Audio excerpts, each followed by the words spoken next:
today to tell you about a time in my life when I was in a Naval Airborne Electronic Reconnaissance Squadron, VQ1. I was essentially an airborne spy. I never talked a lot about it over the years as it was a secret squadron. Now you can read it, most of what I did on the internet. I feel it's important to honor those who are still doing this today and explain how important the work is. It was exciting and dangerous at the same time. VQ1 is the largest squadron in the Navy, and as an ECM operator, I was doing a very important job as the leading edge of everything the squadron is about. The work was important to me, and it remains an important part of my life, only 60 years ago. Being part of an exceptional squadron like VQ1 was a real privilege. This is our modern logo, okay? The one when I was in was slightly different than that, but these are the two aircraft that we flew in, okay? And we couldn't take a picture of our airplanes because they were secret, but you could go off the base and buy a picture at a little photo store. So I went off and bought these two pictures, nice paintings, and sent them to my brother back in Oregon, and he had them framed, and years later he gave them back to me. So that is the beginning of it. But, I was in the U.S. Navy from 1962 to 1966. I spent 1 year in aviation electronics school in Millington, Tennessee, which is right near Memphis, Tennessee. There's a big training command there. I then went through air crewman training in San Diego and even survival school before heading to Japan to join Fleet Air Reconnaissance Squadron 1, VQ1. VQ1 was located at Atsugi Naval Air Station, where it had been since the early 60s.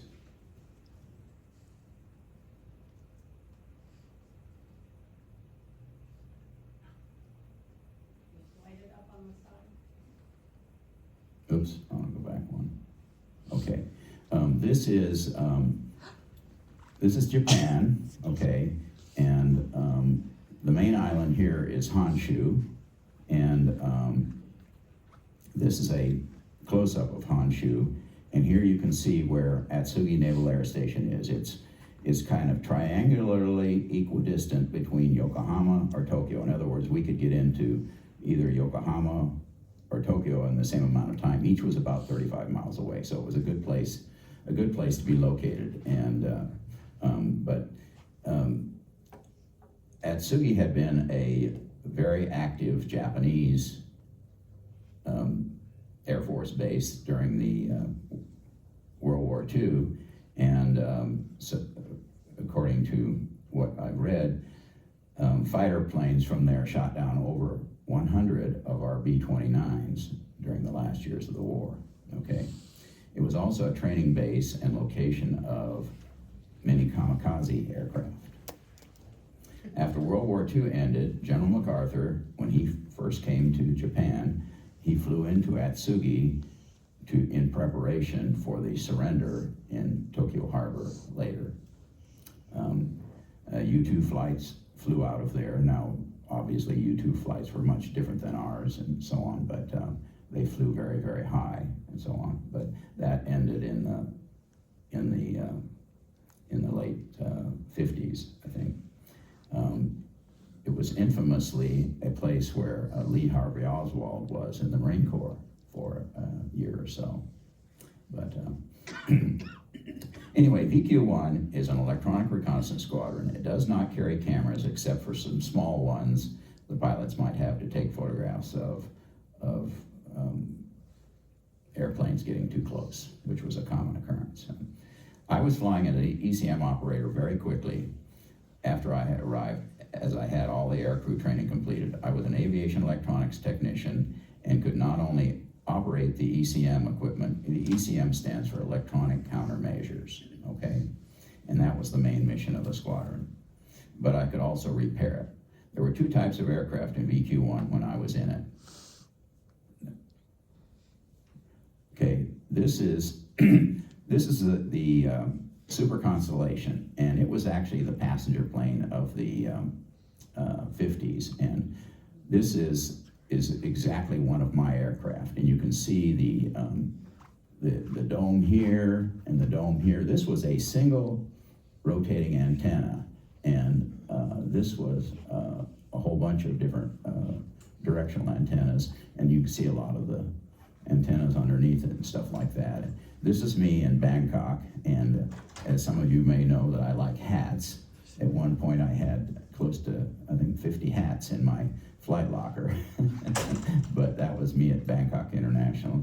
This was the patch that we used back when I was in it, with a bat with an electron on it, and this is me in the back of the aircraft. The only way to access the aircraft was through the back door, and you can, if you look up here, you can see there is a little door here, but that was mainly an access for mechanics and stuff like that. Almost everything went through the back door there. So.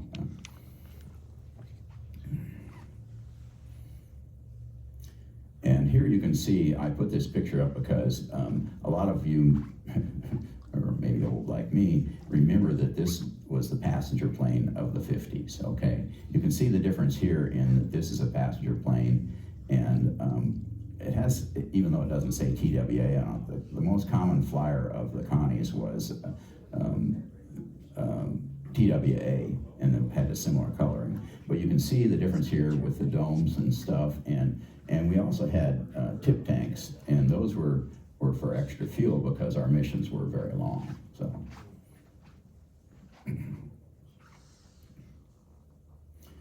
we also had a jet, and this was the Navy name for it was an A3D. Later they changed it to an A3B, but it was a big jet, and you can even see that it could be refueled in air, which of course our prop plane couldn't. And it was a big bomber that had been modified for reconnaissance. They'd taken out the bomb bays down below and put electronic equipment in there and stuff like that. So, but here's more what the Navy nomenclature would look like. And it could land on a ship. It was actually one of the largest planes that could land on a carrier, which was one of the reasons I wasn't so interested in being on that crew.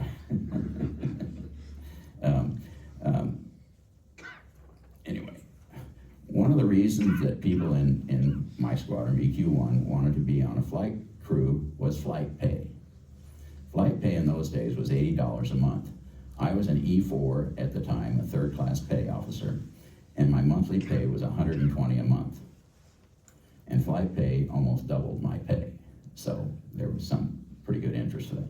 We flew a lot, and for long hours, 10 to 12 hours per mission. I mostly flew in the Connies. I liked them because they had 4 engines, not 2, and again, they didn't land on a carrier. There were 7 or 8 of us ECM operators on the aircraft, and we also carried Navy linguists, people who came from a secret base near us, and they were called communications technicians, and most of them had gone through Navy language or military language schools, and they would just sit and listen on the aircraft, and they sat in a separate section of the aircraft, and they would just record things on little reel-to-reel recorders, and then they would take those tapes with them, and we, as electronics technicians, we maintained their equipment also, okay? Let's see if this is, okay, here is a typical situation. We were in the center of the aircraft, and you can see people sitting here and so on, and I would be one of these operators.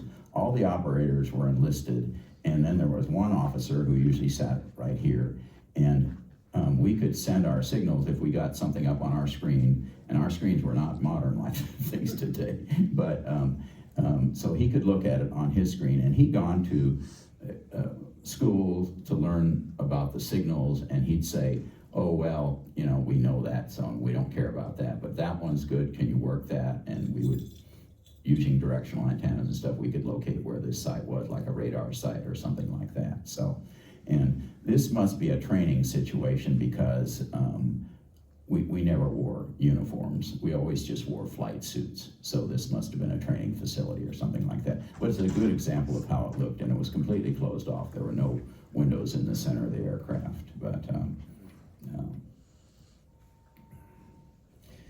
remember that over 60 years ago, the equipment we were using was primitive by today's standards. Everything was still tubes. And you remember what tubes were? Those kind of things that lit up. We had civilian techs who worked with us from time to time and tried to make the equipment better and so on, but it took a lot of time. We did travel all over the Far East and worked out of other countries, and often from Navy and Air Force bases in Okinawa, Taiwan, Korea, and other places in Japan. I'll have to say I did love being stationed in Japan. It's just such a lovely country, and I just enjoyed it so much. And when I first got orders to Japan, I thought, man, this is going to be great. I'll be living in a country where everybody's my size. And, well, that was almost tempered when I met my first English-speaking Japanese person. The first thing he said to me was, wow, you're pretty short for an American. I replied, gee, I hadn't noticed.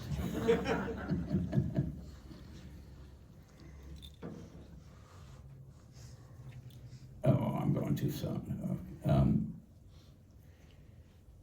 Then Vietnam happened. We began going to Vietnam in 1964. We went for 2 weeks at a time. We flew into Bangkok International Airport from Atsugi and then flew missions from there to Da Nang, Vietnam, which is on the East Coast.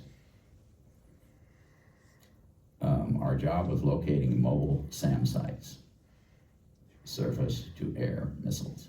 Now, we generally flew out of range of them, but boy, I'll tell you, it was a scary time. We spent one night in Da Nang and then flew back to Bangkok, looking for SAM sites each way. After arriving back in Bangkok, we got 2 days off as we carried a double flight crew. I spent most of 1964 going back and forth to Vietnam for 2 weeks at a time. Both the time in Vietnam and the time along the Russian coast was interesting and often scary. The Russian, Korean, and Chinese military planes would shadow us and come very close, and we were completely unarmed. We didn't get bothered as often in Vietnam as we generally flew out of range, although I read something the other day that some of those B-52s were shot down in over 30,000 feet, which is where we were, so I think we were very lucky. If we had little chance that we had to ditch in the ocean, and neither aircraft had a good track record for that. The Connies, which is the big plane that lost an engine all the time. Somebody once said that it was the best 3-engine aircraft they knew. So. There were a number of incidents in VQ1 before I got there, and some involved loss of life. What I'm going to tell you about next was a really bad period for Vietnam. I mean for VQ1, I'm sorry. This is the cover of Aviation History magazine 1 year ago. Okay, it is talking about this event with my squadron in 1969, okay? North Korea shot down one of our planes, completely unarmed, and it was covered up very quickly. But this was 4 years after I left the squadron, but I had flown the route they flew many times.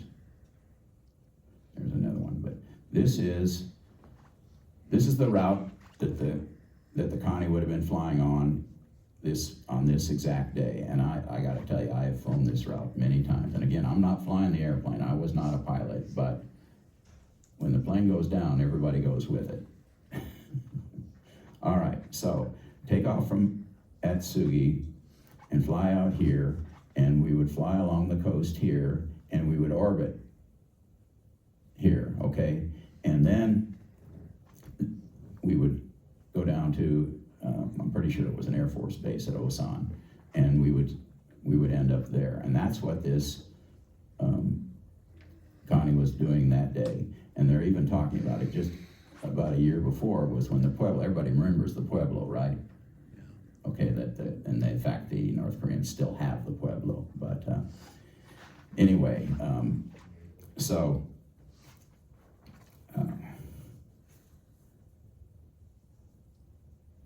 I'm going to read you some of what happened here. And this article in the magazine went on for many, many pages, and it's an excellent article. You can get it online, but it says, it was over quickly. On April 5th, 1969, a North Korean MiG-21 shot down an unarmed U.S. Navy Lockheed, an EC-121M reconnaissance plane. And mind you, I have well over 1,000 hours in that aircraft over international waters, okay? At 0700, I'm gonna read you just a little bit of this. At 0700 local time of Tuesday, April 15th, 1969, they say an EC-121M, I'll call it a Connie, of the U.S. Navy's Fleet Airborne Reconnaissance Squadron 1, VQ1, took off from NAS Atsugi, Japan on an intelligence gathering mission. Aboard were 8 officers and 23 enlisted men under the command of Lieutenant Commander James Overstreet. 9 of the crew, including 1 Marine NCO, were Naval Security Group cryptologic technicians. Those are the ones I said recorded things on the little recorders, and linguists in Russian and Korean. Deep Sea 129's assigned task was a routine, I love the name, they call Beggar Shadow collection. Its flight profile over the Sea of Japan, what I just showed you there, took it offshore. And these missions, while nominally under the control of the 7th Fleet, were actually controlled operationally by the NSG, the Naval Security Group in Japan, under the direction of the National Security Agency, more commonly known as the NSA, okay? Here's some of what happened. At 1300, that's 1 o'clock for you non-military people, 1 p.m., Kamasaya, which is a base that handled electronics, received a routine communication from Deep Sea 129, which was to be the aircraft's last transmission. The Connie approached the north end of the loop and began turning east. At 1340, at 1:40, a warning was sent to the crew that North Korean air activity was being tracked. 2 MiGs had taken off. 1345, the commander of the at Osan ordered 2 F-102s to go up and assist. 1346, an additional warning was sent of the MiGs approaching. 1347, estimated time of shoot down, when the Connie disappeared from radar. No distress call was received. Connie's emergency procedures were to dive to a low altitude if attacked. Thus, the disappearance of the Connie from radar did not immediately indicate that a tragedy had occurred. Kamasaya, the base back in Japan, attempted a routine hourly communications check with the aircraft, but no reply was received. Concern escalated and all subsequent communications efforts failed. The first confirmation that the Connie had been shot down came the next morning when the crew of a Navy P-3 spotted debris, uninflated life rafts, paper and dye markers 2 nautical miles northeast of the presumed downing.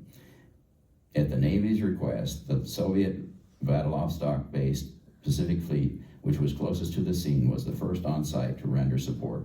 The Soviets provided 2 destroyers and an anti-submarine ship, likely for a goodwill, plus the opportunity to monitor U.S. fleet and obtain information. The search and rescue operation marked the first cooperative meeting of naval ships between the 2 Cold War antagonists since World War II. American aircraft arriving in the scene established a contact with subs. The Soviets subsequently recovered the bodies of 2 crew members, Lieutenant Junior Grade Joseph Rebar, an aviation electronics technician, which is what I was, first class Richard Sweeney. I wasn't first class. In the preparation for this class and the research I did online, I found 3 people who had been in my squadron who live in Georgetown, including 1 in Sun City. But the most extraordinary thing was VQ1 has its own Facebook page, and I put my stuff up there when I heard about it, and I got just a ton of hits. One of the things I got was from the son of Lieutenant Junior Grade Joseph Rebar, one of the Navy pilots who died. His son lives in Georgetown. How extraordinary is that? I invited him to this, but he didn't come because of work things, but boy, it makes you realize how small the world is. There were reports of flare sightings in Beavers, and some people thought there might be hope that somebody had survived, but they were declared as killed in action on May 2nd. And again, this is 1969. Nixon was president, told National Security Advisor Henry Kissinger, they got away with it this time, but they'll never get away with it again. Kissinger wrote in his memoirs, I judge our conduct in the EC-121 crisis as weak, indecisive, and disorganized. I believe we paid in many intangible ways, in demoralized friends and emboldened enemies. While considering a diplomatic and military options, the Navy conducted a detailed review of the incident. A Naval Board of Inquiry confirmed that the Connie never entered Korean airspace, as they said it did, nor did the crew send out a distress call. It was totally out in international waters, but just a very, very sad time. But there are more pages of this in this article in the magazine, and this is the man, Lieutenant Commander Overstreet, who died with his crew on this thing, and this is the type of jet that may have shot it down. But it was covered up quickly. It did make some pages, but it's one of those sad things that just didn't. You can see where I got this picture from, showing where the crew sat and so on. But and there was some controversy about why it happened. It did make the pages there, but it was actually the birthday of the head dictator of North Korea then that day, and some people say that they shot it down to honor that he's the father of the current dictator there. But anyway, so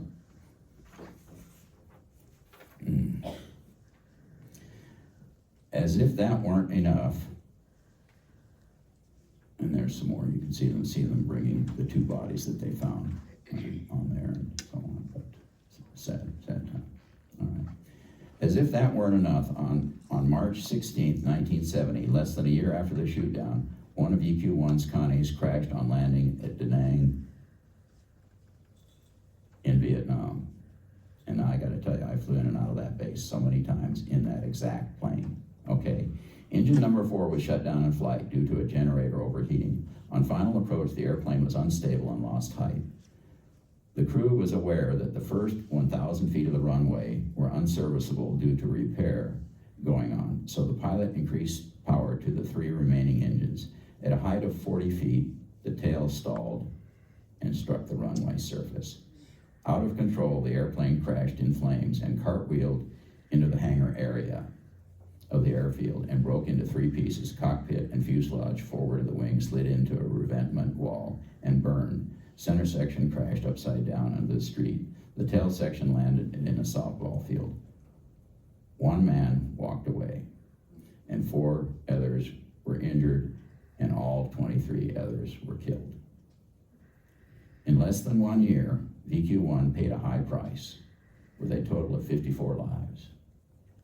1 year. A very sad time. I flew in and out of Da Nang so many times, and I gotta tell you, more than once we came in on 3 engines, so boy, I'll tell you, it is a luck of the draw. All right. Now,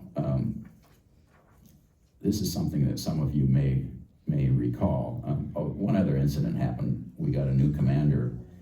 Commander John T. Mitchell took command of the squadron in 1984, and 10 months later, he and an entire crew were on a flight that completely disappeared that they never found. So another sad moment. But anyway, this is the aircraft that eventually VQ-1 went completely to. It's called a P-3 Orion, and they've gone through, I think they're up to generation 3 now, Orion 3. but it has a long tail and stuff like that. And it's a turboprop, and it's quite a good plane. But there was a major incident, and some of you may actually remember this. This happened in 2001. Of course, there were some other things happened in 2001 you probably remember better. But on April 1st, 2001, and what I want to do is just play this video.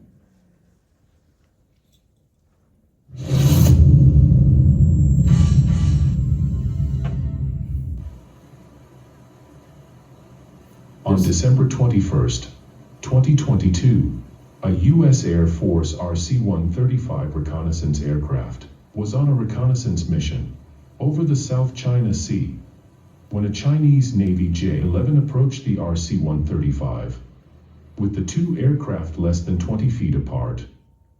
Both the U.S. Pentagon and the Chinese military released videos taken from the perspective of their respective aircraft.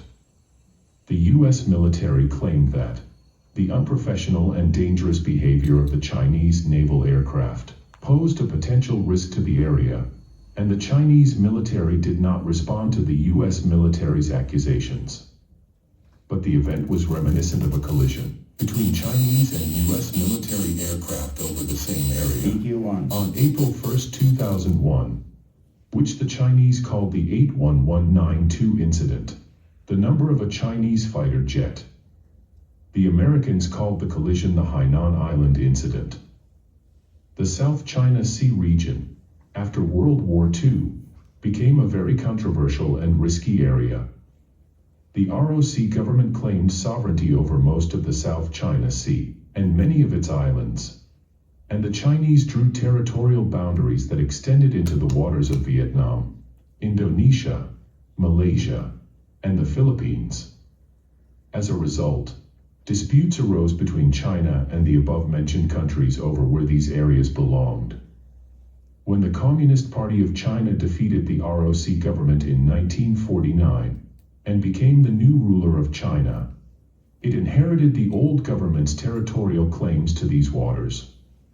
For this reason, Chinese Communist forces also engaged in several armed conflicts with Vietnamese forces, including South Vietnam and later Communist Vietnam, in the South China Sea. This area of the South China Sea is very important for the international shipping trade in East Asia. China, Japan, South Korea, and Taiwan, the most important economies in Asia, must transport the oil they buy from the Middle East through this area. Whoever controls the waters of the South China Sea can control the major economies of Asia. The South China Sea has even more profound strategic significance for China. The most important base for the Chinese Navy's nuclear submarine fleet is located on China's Hainan Island. Chinese ballistic missile submarines, carrying nuclear warheads, use the deep enough waters of the South China Sea to operate, and from there, to the Pacific and Indian Oceans. If the South China Sea is controlled by another country, then China's strategic nuclear strike force will be greatly limited. So, this is one of the main reasons why China is trying its best to seize control of the South China Sea as well. Because the South China Sea is so important, the U.S. conducted strategic reconnaissance of the area early on. The main target of the reconnaissance is China's Hainan Island. On this largest Chinese island, in addition to having a Chinese nuclear submarine base, the Chinese Navy and Air Force have built a large number of airfields and deployed jet fighters and strategic bombers. It also has the most important electronic warfare base and a long-range radar base. Generally, although Chinese naval fighter jets will take off to intercept U.S. reconnaissance aircraft,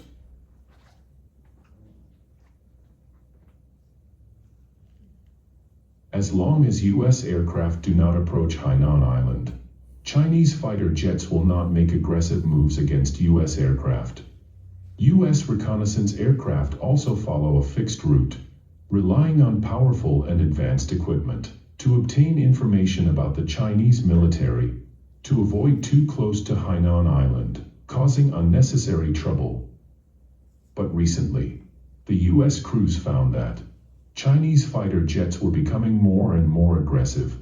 They repeatedly flew over the US reconnaissance aircraft at high speed, sometimes from below, very close. Sometimes the Chinese fighter jets would suddenly cut into the US aircraft route, flying very close to the front.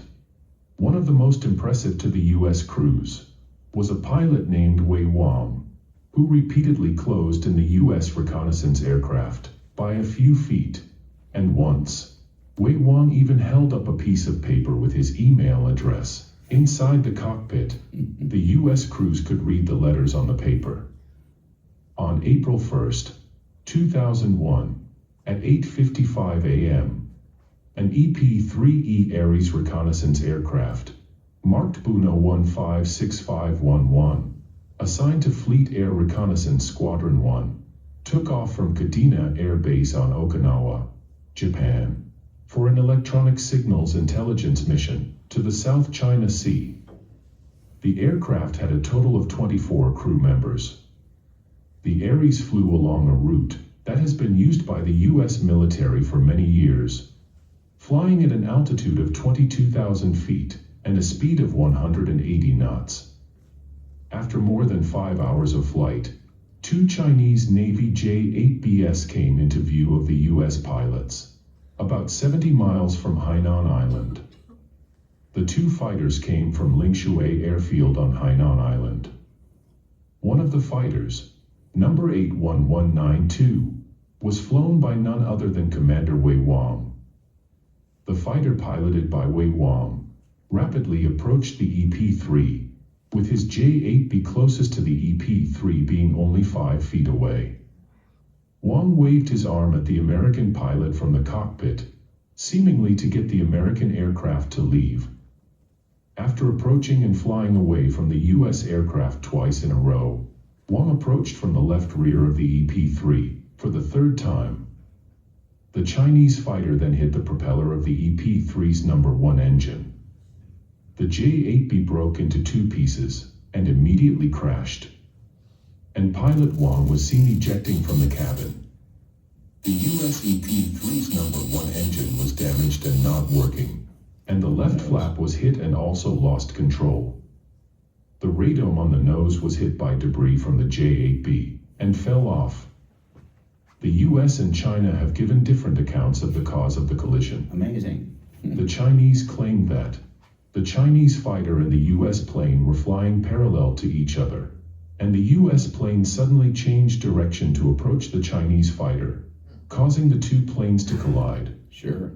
The US version is that the Chinese fighter was approaching the US plane from the left rear for the third time, when it was going too fast and hit the propeller of the EP-3.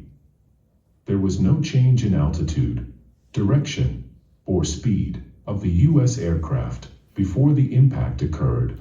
Called The autopilot. EP-3 reconnaissance aircraft is a modified version of the Lockheed designed and produced P-3 Orion aircraft, 116 feet long with a 99-foot wingspan, and has 4 turboprop engines, making it very suitable for low-speed flight. The Chinese Navy's J-8B, a high-speed interceptor, developed by China itself, was originally developed from the Soviet MiG-21, but was very much improved, with a length of 70 feet and a wingspan of 30 feet, with a good high-speed performance at high altitude, but poor low-speed and low-altitude performance. Immediately after the collision, another Chinese fighter reportedly contacted headquarters to report the collision and asked if it could fire on the US aircraft, but was overruled. The Chinese commander ordered this aircraft to follow the parachuting Wei Wang, observe where he fell into the water, and report the location, so that the Chinese Navy could conduct a search and rescue. This Chinese fighter then circled in place to confirm Wang's parachute location. Soon after, the Chinese Navy launched a massive search and rescue operation, but never found Commander Wang. There are different accounts for this. One account is that Wang died soon after the collision and his body sank into the sea. while another account is somewhat of a conspiracy theory. The Chinese Navy quickly rescued Wang, but to gain the initiative in diplomacy, Chinese officials falsely claimed that Wang was missing.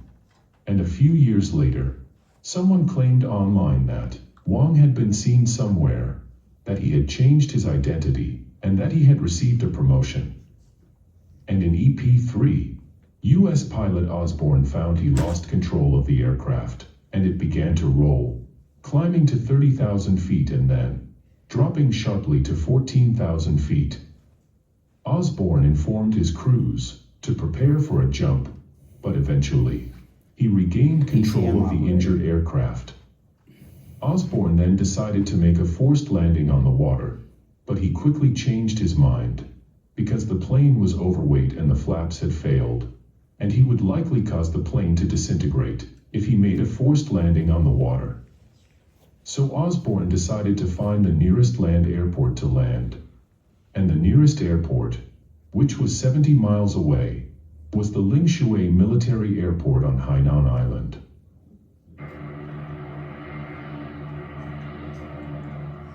Osborne felt he had no choice, because he did not know how long the aircraft could work. After deciding to land at Lingshui Airport, the crews on board the EP3 immediately began emergency destruction processes. Unfortunately, however, no one on the aircraft was well trained in emergency destruction, and they lacked the tools to do so.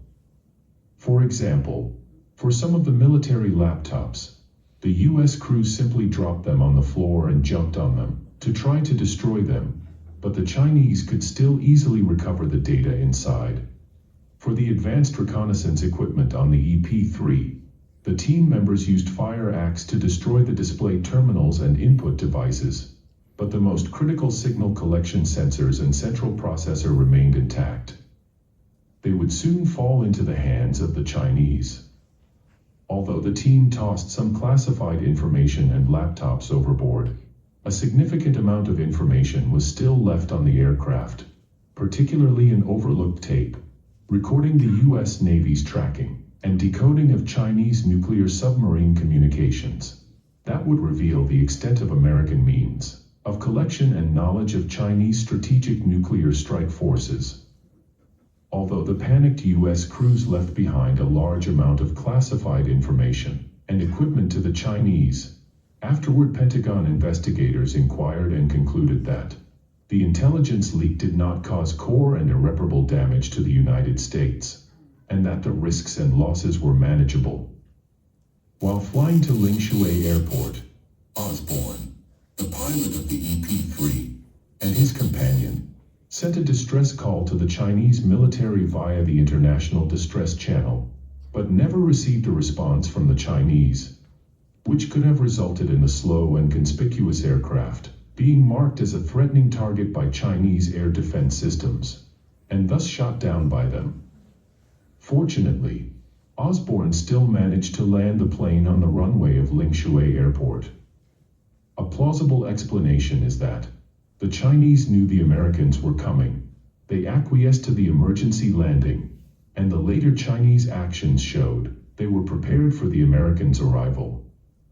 And the Chinese did not respond to the American pilot's call for help, to make things look like the American plane landed at the Chinese airport without permission, so that they could gain the initiative in diplomacy. As soon as the EP3 landed, Chinese Marines surrounded the aircraft and blocked the U.S. aircraft at the end of the runway with military trucks. The U.S. crew sent one last message to the Pacific Reconnaissance Operations Center that they had landed safely, then zeroed in on the radio's encryption equipment. The Americans left the plane at gunpoint from the Chinese soldiers. Chinese soldiers quickly transported the Americans to a military camp, where Chinese intelligence officers took over the Americans and began interrogating the crews. Despite the Americans' protests, Chinese intelligence officials threatened the Americans that, if they refused to answer questions, they would never be allowed back into the United States. The American crews were forced to submit to interrogation, but they answered only the most basic questions. and did not reveal any U.S. military information. Overall, the Americans were treated well. They were given cigarettes and good food. At first, the Americans complained that the Chinese food was not to their liking. The Chinese soon provided food to the EP-3 crews that were to American taste. The Chinese also gave the Americans some poker cards and English newspapers to kill time. The guards were also friendly, and one guard even talked to the Americans about the band Eagles. As soon as the EP-3 group was detained, 3 U.S. diplomats in China were sent to Hainan Island to meet with the U.S. crews.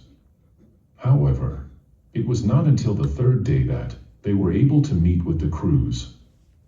The incident eventually led to a diplomatic crisis, with the Chinese insisting that the American was fully responsible and demanding an apology and compensation, while the American argued that they had done nothing wrong, refused to apologize or compensate, and demanded that the Chinese immediately release the detained EP-3 crews and return the American reconnaissance aircraft.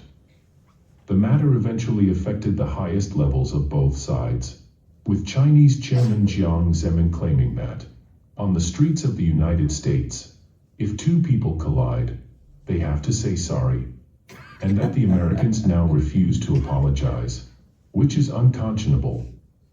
In turn, U.S. President George W. Bush issued a statement indicating that the U.S. was unlikely to stop its reconnaissance operations to China and would not apologize for an accident it did not cause. The two sides entered a stalemate. Senior diplomats on both sides were in constant contact, trying to reach a mutually acceptable formula. Eventually, U.S. Secretary of State Colin Luther Powell wrote a personal letter to Chinese Vice Premier Qian Qichan, expressing sorry that the collision had occurred, and subsequently, on April 5th, a 5-point formula was agreed upon, in which the U.S. ambassador would send a public, official letter to the Chinese foreign minister, expressing very sorry for the disappearance of the Chinese pilot, and the entry of the U.S. plane into Chinese territory and landing did not have verbal clearance, while the Chinese arranged for the release of the U.S. crews. In these diplomatic letters, in vague and highly diplomatic terms, the Americans interpreted them as expressing sorry about the loss of personnel and the accident, while the Chinese interpreted them as the Americans apologizing for their mistake. So both sides saved face, and the incident was resolved.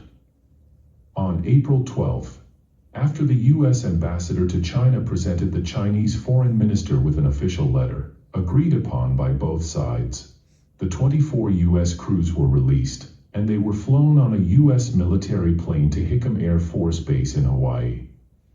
As for the EP-3 that was at Lingshui Airport, Lockheed said they could send engineers to fix it within a few months, so it could fly back to the U.S. base on its own.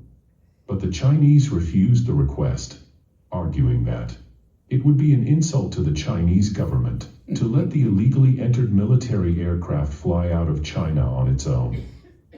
So after negotiations, the Americans leased 2 Russian An-124s, dismantled the EP-3, and loaded it onto those Russian transport planes to leave China.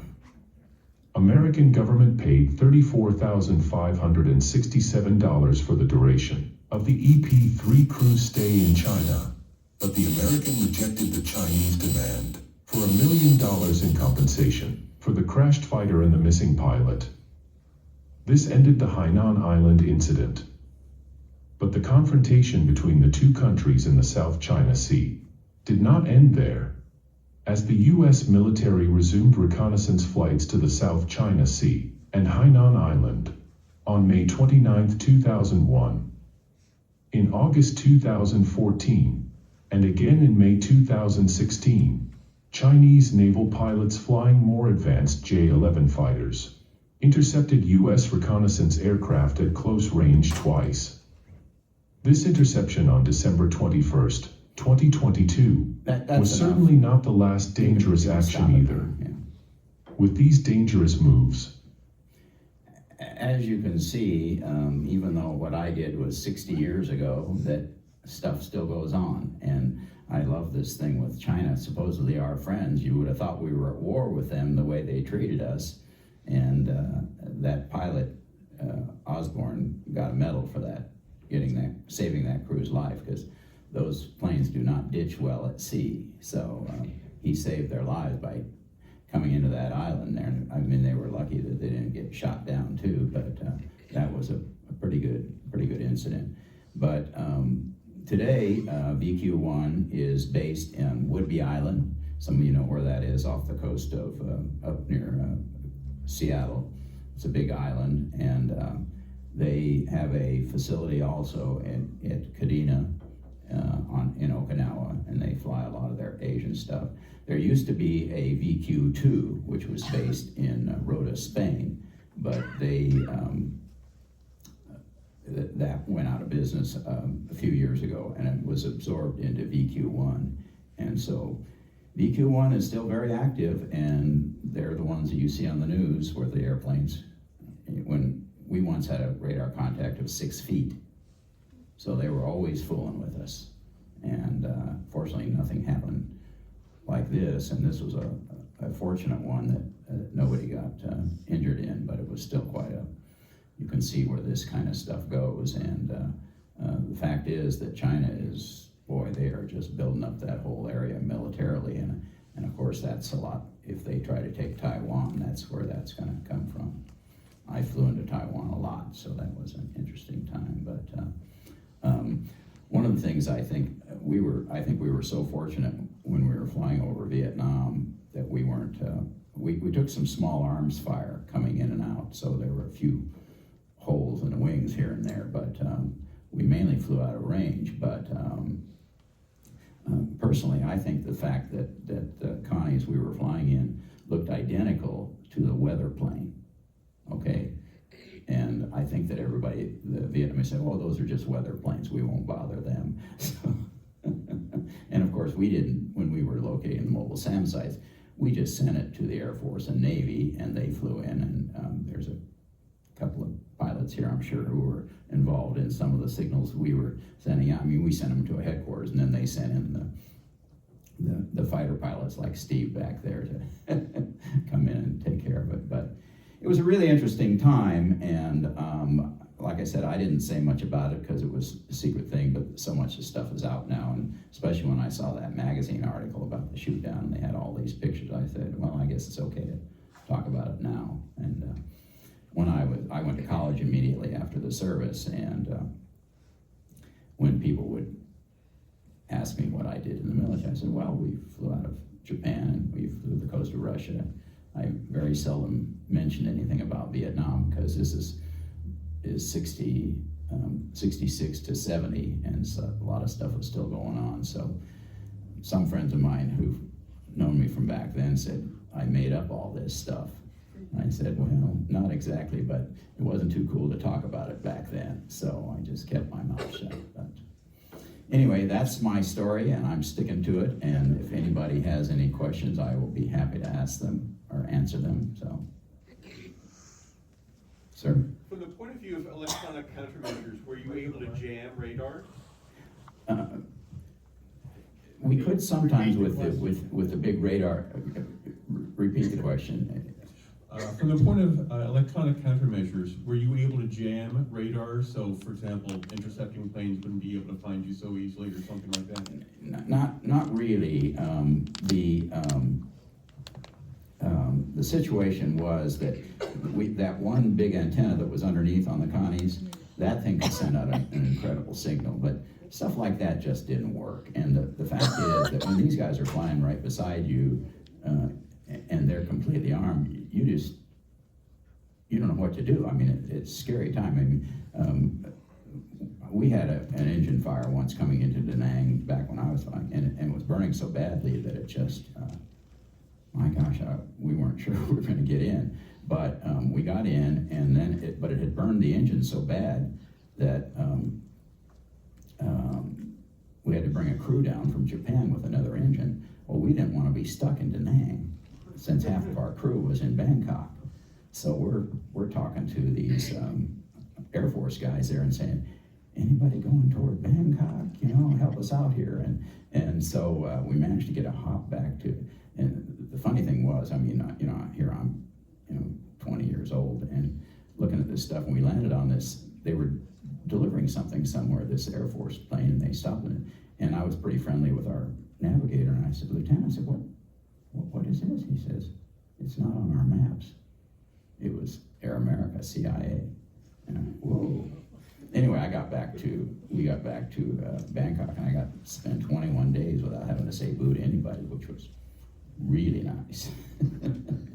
But the only scary one I had, one of the things that would happen when we were finishing a mission, we would always keep one of our sights up so we could watch a bogey, a foreign aircraft, because sometimes they would follow us and stuff like that, and we would be watching them, and so one day it was my turn to sit there and be watching this thing as we're coming back in. And one of the things we technicians did after we finished a flight, we would take a signal generator and go around to each position and run a signal into it to calibrate our machines to see if they drifted any and stuff like that. And so I'm sitting there watching this thing, and all of a sudden my screen blossoms. That's like a lock-on. And I jumped screaming out, lock-on! And finally someone says, oh, we accidentally patched this thing into you instead of, and I'm glad it didn't get up to the front where the guys, but that was the one time I thought I was gonna have to burn my flight suit afterwards, because, but I'm sure these guys that were shot down, that plane was so close to them, he didn't even have to lock onto them. All he had to do was shoot straight into them. It's fish in a pond. It's just, it was a sad situation. So you're out there, and you always hope that they hadn't shot you down before. So, you hope you're all right, and planes crashed. And actually earlier in the squadron there, if you go and look on the internet about stuff, there were several crews that were lost to even to Chinese back in time and stuff like that. So anyway, but still got my $80 a month, so that was good. Les, I was just curious. Let him get a mic to you. Oh, thanks, Ron. Very, very, very fascinating presentation, Les. Thank you. But I was just curious, in one of the pictures where the Chinese pilot was showing his email, what was that about? Who knows? Maybe he wanted to be friends with everybody, People do funny things. We used to wave at them and stuff, and the pilots in the front where the pilots and things were, they had Nikons, and they had some telephoto lenses. Well, after a while, we didn't need a telephoto lens because they were coming so close. But that was one of the things we had to do, is we had to be able to recognize especially Soviet aircraft. And so we would go through this training. I imagine these real pilots in here did that too. And they would hold these things up. You had to say a fish bat, or whatever the name of it was. And if you didn't get it, you stayed there until you got it. And so they could hold it up. And so we had to recognize. And I think we had to recognize at least 10 or 12 different ones and stuff. But we weren't the ones. We were sitting in the back, and it was the pilots and the crew and all that were handling the airplane. They usually handled all that sort of stuff. But anyway, very interesting time. So I just did 2 years there. And anything else?